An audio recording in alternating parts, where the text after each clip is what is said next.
Hoy día tenemos como invitados a dos ministros de Estado. El señor ministro de Agricultura, Juan Manuel Benítez, que está con nosotros aquí. Con ellos trataremos en la primera parte el tema de las fuentes de agua y el agua para la agricultura, y en la segunda parte, precisamente, el agua para consumo humano. Ministro Juan Manuel Benítez, muy buenas noches, ¿cómo está usted? Buenas noches, muchas gracias por la invitación. No, las gracias a usted por venir a tratar un tema que es realmente vital. Y yo quiero preguntarle, para iniciar este diálogo, el Perú es un país con abundante agua, que tiene plena seguridad de que no se quedará sin agua y que puede realmente utilizar agua para agricultura y consumo humano, como fuentes de agua. Yo partiría de la respuesta en dos. Como fuentes de agua, el Perú tiene agua de sobra, pero depende de qué es lo que hagamos todos los gobiernos, en lo que hemos hecho en este gobierno y lo que hagan los demás gobiernos, para que eso sea factible, para que pueda llegar al usuario. Hay quienes dicen que nosotros utilizamos un 5% del agua que tiene el Perú. ¿Esto es verdad? Tenemos aproximadamente unos 2 billones de metros cúbicos de agua disponible por año. Como fuente de agua. Como fuente de agua, ¿no? De eso aproximadamente, y eso está más o menos dividido en unos 3.000 glaciares, 12.000 lagos y lagunas y unos 1.000 ríos, para poner más o menos en contexto que estamos hablando. Pero hay una característica del país que es muy interesante que debemos conocer. Tenemos dos vertientes, Pacífico y Atlántico.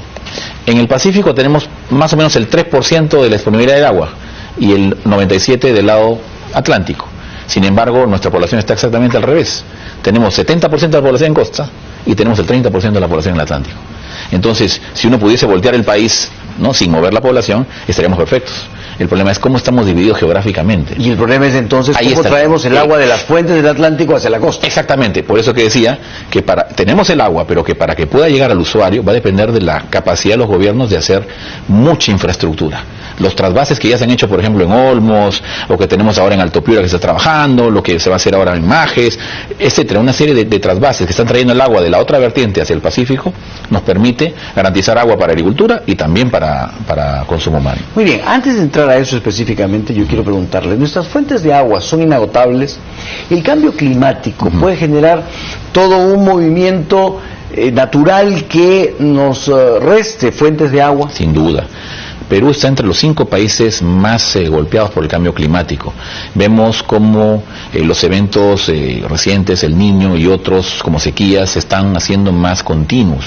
Entonces, eso puede significar pérdida de recursos, por supuesto. Los glaciales están prácticamente proyectados no más allá del 2030. En su existencia, y esa es una fuente de agua riquísima para nuestro país. Esta deglaciación está significando lagunas más amplias que si no las represamos hoy día, seguramente en el futuro las perdemos, o incluso pueden generar riesgos enormes para la población que está sentada en las partes bajas. Entonces, sí hay un riesgo si es que no tomamos acción. ¿Qué medidas para mitigar el impacto del cambio climático tenemos que tomar? Hay varias. Una de ellas ya las mencioné, el tema del represamiento, el ir gestionando el agua. Y lo otro también es trabajar en lo que es las partes altas, la cosecha del agua, el empezar a trabajar con la reforestación en las cuencas principales y de tal manera generar ecosistemas que permitan capturar agua y canalizarla después hacia las partes más bajas donde están los principales usos. ¿La degradación del agua es inevitable? Es inevitable por el calentamiento global. Entonces eso no hay forma de, atenuarlo mucho.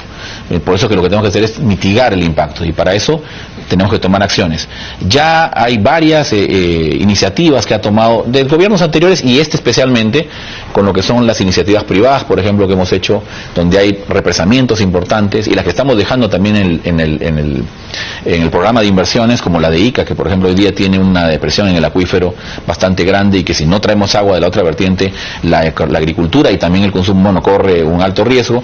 Lo mismo que se está haciendo en Puechos, levantando el nivel de la presa para tener más agua disponible, o lo que se haría también en Majes ahora, trayendo agua del Cusco, del río Apurímac, y que son medidas que deben irse sumando, ¿no?, a estas otras que le comentaba respecto al mejoramiento de la parte alta, digamos, de las fuentes de agua, pero no solo las fuentes. Y aquí hay un dato muy importante: nuestros niveles de eficiencia en el uso del agua. A pesar de que no somos un país que por ahora tiene agua, pero que tiene, una gran extensión del uso del agua en la agricultura, 80% del consumo del agua es agricultura, nuestras eficiencias no llegan a superar el 30%. Es decir, por cada gota solo aprovecho el 30%. Eso en un país donde la mayor cantidad de la agricultura se hace en una costa árida, es un crimen.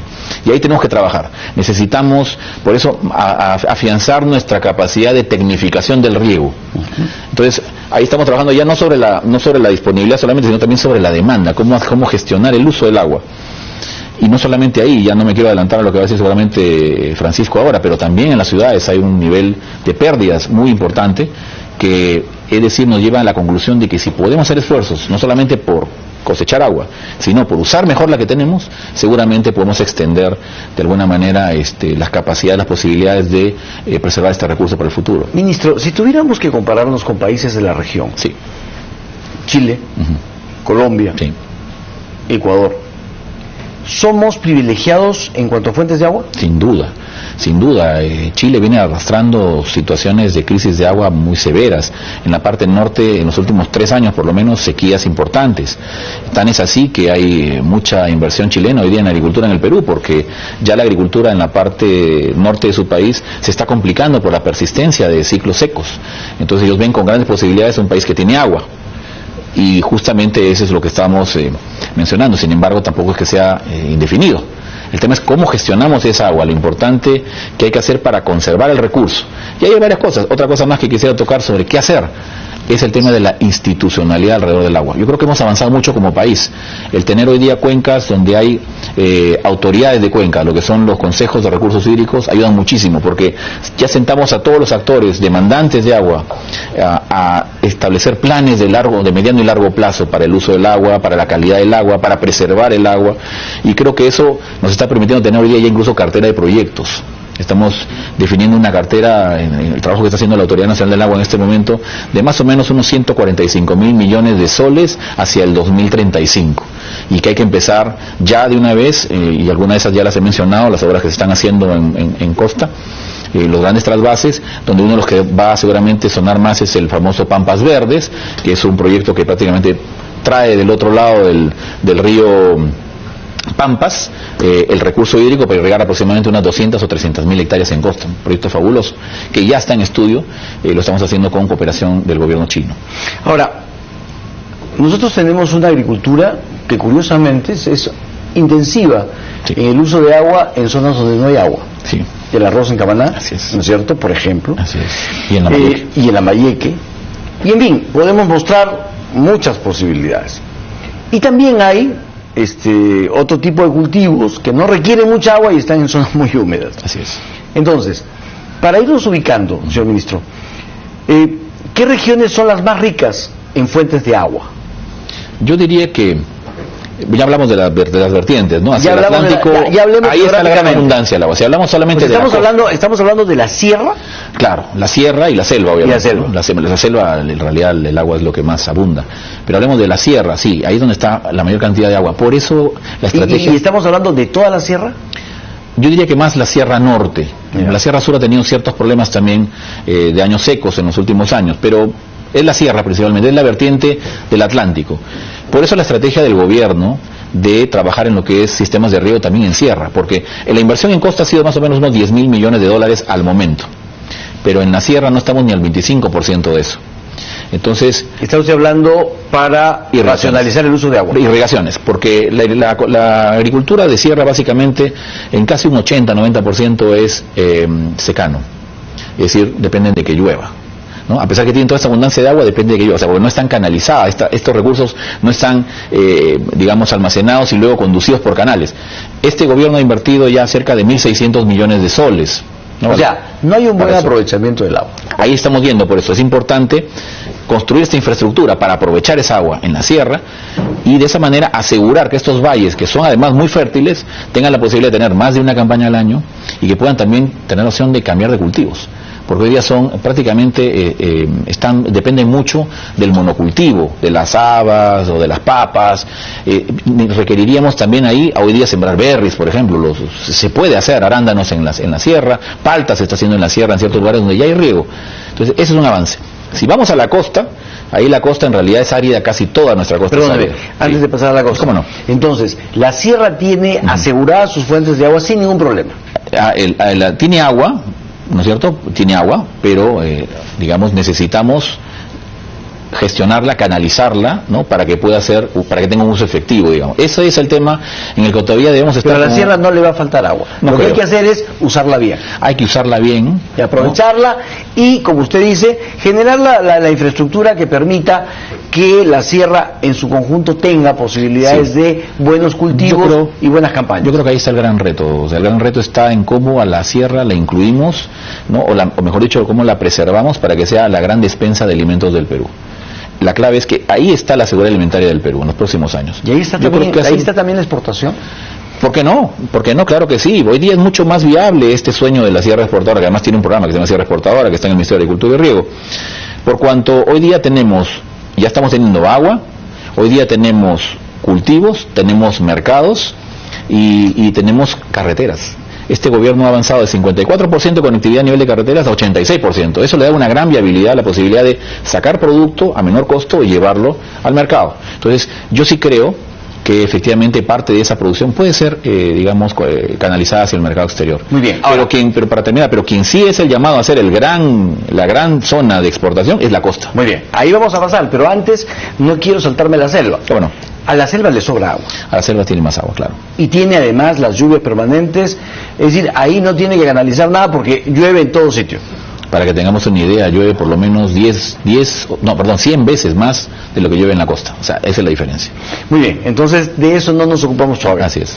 Hablemos entonces ahora sí de la costa. Y hablemos desde dos aspectos. Primero, de sus fuentes de agua propias, y de lo que usted ha llamado ese trasvase del agua desde el Atlántico hacia el Pacífico. Así es. Bueno, hay ríos importantes en la costa que tienen su naciente prácticamente ahí en la cordillera, que son glaciales principalmente. Estamos hablando del norte o del sur. En realidad toda la costa, toda la costa, ¿no? Los ríos, desde el río Tumbes, el río Piura, el río Santa, el río Rímac, y así seguimos pasando. Son ríos importantes, ¿no? Que algunos ya incluso están siendo regulados, ¿no? Y eso es un avance que se viene haciendo en los años 60 y se ha venido trabajando hasta este gobierno. También hemos seguido impulsando el riego, como por ejemplo en el caso de Olmos. Y eso suma a los trasvases, ¿no? Eso le da una mayor capacidad de oferta de agua. Pero hay otra fuente que es importante mencionar, es el acuífero. Valles como por ejemplo Ica dependen principalmente del subsuelo. El gran reservorio no está en la parte alta, el gran reservorio está debajo de el valle de Villacurí Lanchas, por ejemplo. Entonces ahí lo que prima es una agricultura por explotación de pozos. Por ejemplo, ¿Eso puede replicarse en toda la costa?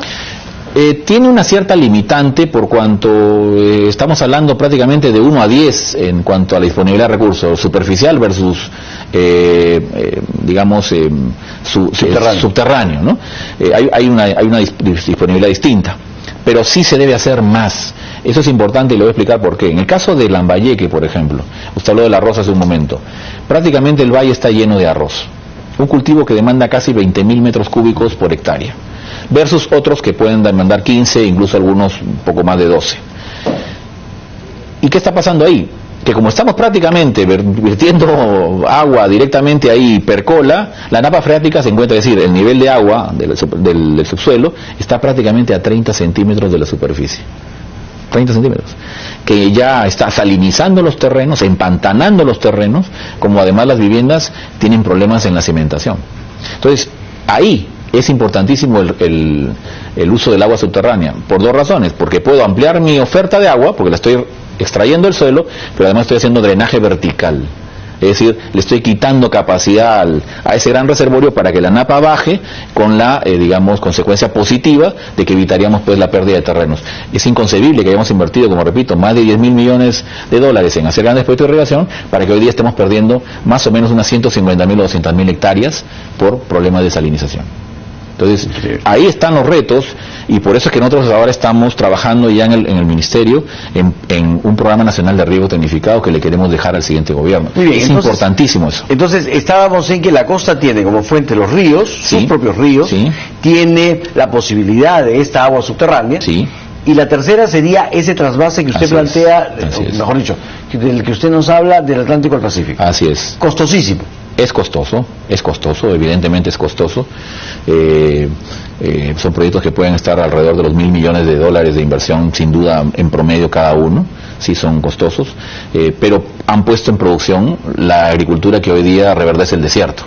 Hoy día el gran empuje de la exportación del Perú está precisamente en los valles donde antes eran desiertos. Chaimochi, donde estuve hace una semana atrás, hoy día está sembrando arándanos en las dunas, gracias al riego tecnificado.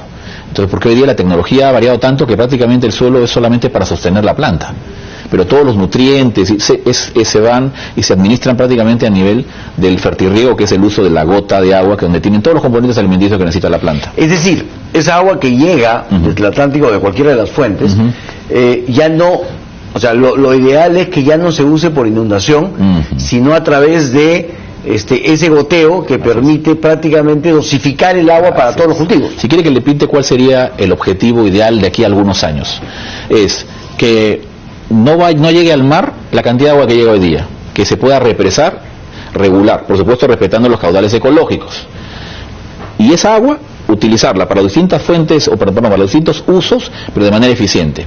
Que las pérdidas en los sistemas de agua potable no superen ojalá el 20 o 30%, difícil, ¿eh? Y por otro lado, que en agricultura aprovechemos por lo menos el 70-80% de cada gota de agua. ¿Para eso qué hay que hacer? Hay que trabajar. A nivel de la parte urbana, se la voy a dejar a Francisco para no quitarle esa parte, pero a nivel de la parte agrícola, trabajar en un programa intensivo de riego tecnificado. Es necesario que la agricultura de la costa sea intensivamente hecha con riego tecnificado. Muy bien. Ahora, hay que cambiar la matriz de uso de agua en la agricultura para evitar estos productos, para evitar los cultivos por inundación, por gran inundación, para entrar al riego tecnificado. Yo diría que sí. Yo diría que, si bien yo creo en la libertad de las personas y en el libre mercado y que cada quien toma sus decisiones y sus riesgos, aquí se está poniendo en juego activos que son de la nación, ¿no es cierto? El agua es de todos los peruanos, y finalmente también, a pesar que el suelo tiene propiedad, lo que se haga con ese suelo que nos costó a todos los peruanos ponerlo en producción, digamos, requiere pues algún tratamiento, por lo menos orientador de parte del Estado. Y ahí estamos trabajando ahorita en la normativa de lo que se llama los planes de cultivo y riego, que seguramente algunos de los que me están escuchando hoy día lo recuerdan en años anteriores, que no es otra cosa que orientar. En un valle tenemos una disponibilidad de agua y tenemos una disponibilidad de suelo. Bueno, ¿qué es lo que se piensa sembrar ahí? ¿Cuánto de demanda tiene cada uno de los cultivos para poder administrar el recurso de tal manera que tengamos podamos cumplir dos niveles? Que sea productivo, pero que también sea sostenible. Entonces, ahí tenemos que entrar. ¿Cuánto de arroz puede soportar? ¿Y qué zonas de arroz deberían haber? ¿Y dónde otras zonas donde no debería haber arroz y donde deberían haber otros cultivos mucho más eficientes? De tal manera que incluso podamos aumentar el área agrícola. Porque, ojo, no necesitamos hacer tantos proyectos de irrigación como lo que sí puede significar una ampliación de frontera agrícola solamente a través de riego tecnificado. Estamos pasando de 35% de eficiencia a 70% de eficiencia. Quiere decir que por cada hectárea que hay riego por gravedad, podría ser 2. Y solo por curiosidad, el arroz de San Martín, el arroz de Lambayeque, el arroz de Camaná, en fin, de todas estas zonas, ¿es suficiente para el Perú o estamos teniendo una sobreproducción de arroz? Los últimos años nos ha llevado a que hayan ciertos stocks de arroz. Efectivamente, no es mucho, porque lo vemos en los precios, si no, los precios se hubieran ido prácticamente al suelo muy rápido. Ese es un indicador de que no es que estemos teniendo una gran sobreoferta, pero sí es cierto que se produce. Nosotros podemos ser autosostenibles en arroz, pero quizá la pregunta del futuro es si más bien deberíamos hacer que ese arroz se distribuya geográficamente de otra manera. Entonces yo pienso que ahí sí el arroz debería ser un cultivo más llamado a estar en la selva donde abunda el agua, no tanto en la costa. Claro, bueno, pero sacarlo de ahí también sería más complicado. Es complicado, pero hay que tomar las decisiones para eso. Nosotros hemos entrado, por ejemplo, en todo el tema de reconversión productiva. Hay una ley que crea el Agroideas, que justamente tiene recursos para ir motivando, incentivando a salir de ciertos cultivos que pueden ser afectados por el TLC con los Estados Unidos. Aquí creo que hay más allá que mirar solamente el tema comercial, y es el aspecto, como repito, de la sostenibilidad de estos recursos suelo. Y ahí creo que lo que debemos hacer es aumentar los recursos, mejorar estos incentivos, ir paulatinamente intercambiando a través de riego tecnificado parte de esos cultivos que hoy son demandantes de agua, más bien llevándolos a la selva, ¿no? Muy bien, ahora volvamos al tema del agua. ¿El precio que paga el agricultor por el agua es el precio que debe pagar? No es el precio que debería pagar. Todavía estamos... O sea, no solamente tenemos un mal uso del agua, sino el agua está mal retribuida. Se ha mejorado mucho en los últimos años. Antes prácticamente era una reunión de usuarios y prácticamente se definía el precio por una decisión bastante sencilla, digamos casi como una cuota. Hoy día ya existen metodologías de trabajo que tiene la Autoridad Nacional del Agua, donde ya está incorporando conceptos como el de la operación y mantenimiento de los sistemas, que antes eso nadie lo veía. Entonces se rompían los sistemas y bueno, que venga el Estado y los reponga. Hoy día eso ya no sucede. Hoy día por lo menos la tarifa debe cubrir operación y mantenimiento, ¿no? Y estamos pasando ahora al tema de involucrar también o incluir también lo que sería reposición de la infraestructura, porque hay partes de infraestructura que con los años obviamente se va deteriorando. Es un trabajo que está costando tiempo, pero se está dando pasos, se está logrando llegar a esos niveles. En el futuro esperamos que la tarifa refleje también los costos reales para que eso haga la decisión correcta. ¿Qué siembro? Porque estamos subsidiando algunos cultivos intensivos en el uso del agua que tal vez ya deberíamos empezar a cerrar. Se está haciendo, hay una brecha decreciente felizmente. Ojalá que los siguientes gobiernos sigan en esa línea y lleguemos finalmente a través de negociaciones e incentivos que son necesarios, porque también ahí vienen también factores sociales que tomar en cuenta, pero que yo creo que se pueden lograr. Con un programa intensivo de riego tecnificado donde el Estado entregue el equipo en parte, digamos a costo hundido, va a hacer que al final el país gane en términos también sociales, porque vamos a recuperar un recurso para darle una mayor rentabilidad, me refiero al suelo, con cultivos que están teniendo hoy día mucho mercado a nivel internacional. ¿Cuál debería ser la agenda, señor ministro, de los próximos gobiernos en el tema del agua a partir del 28 de julio del 2016? ¿Qué cosa es lo que usted esperaría que los siguientes gobiernos puedan tomar como prioridad en el tema de cuidado de fuentes de agua, acopio del agua y buen uso del agua para la agricultura?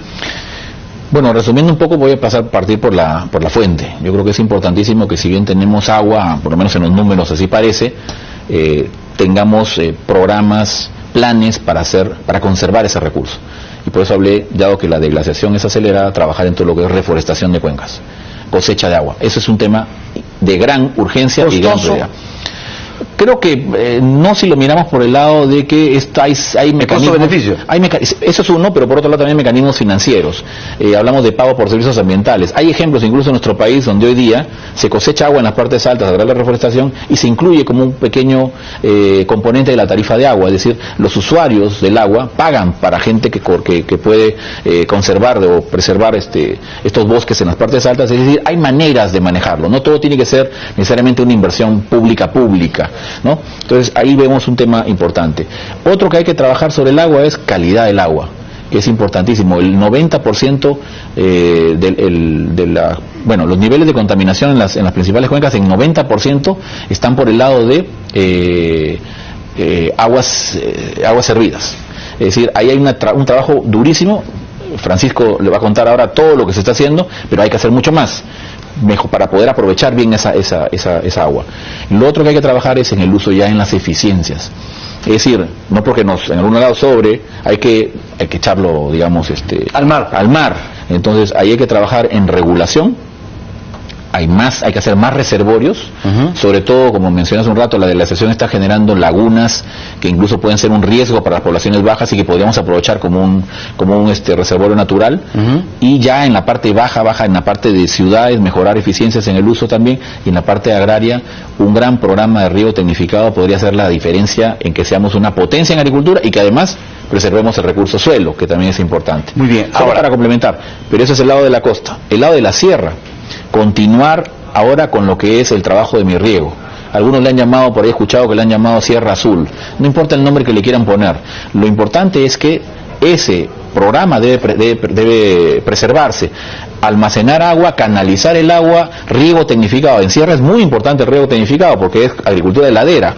No podemos barrer el suelo fértil usando gravedad. Entonces es importantísimo también el riego tecnificado para poder hacer que tengan ellos también la posibilidad incluso de tener algún día cultivos de mayor productividad y también, ¿por qué no?, de exportación.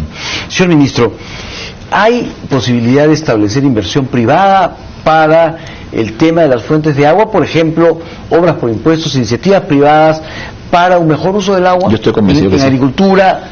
Yo estoy convencido que sí, por eso mencioné este mecanismo financiero que puede ser una salida, ¿no?